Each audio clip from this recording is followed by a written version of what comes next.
Hey everyone, welcome or welcome back. So in this video, we're gonna talk about Emilyn Eastbourne, which is another sketchy scam or legit one. Quick disclaimer, everything in this video is based on publicly available information and personal opinion.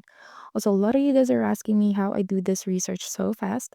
I actually put together a complete guide to show you the exact process.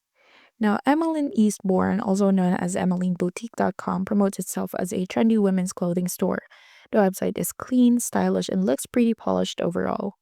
Now, on to Trustpilot. At the time of this review, the store has only 1-star rating, which is a red flag itself. The review is 1 star and it calls out poor customer service and long delivery times. No feedback purchases, no detailed product feedback, and no social media presence that builds trust.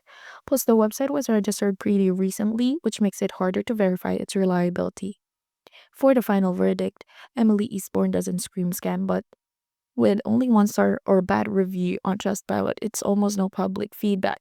It's definitely risky if you're planning to order, maybe hold off or pay with a method that has buyer protection.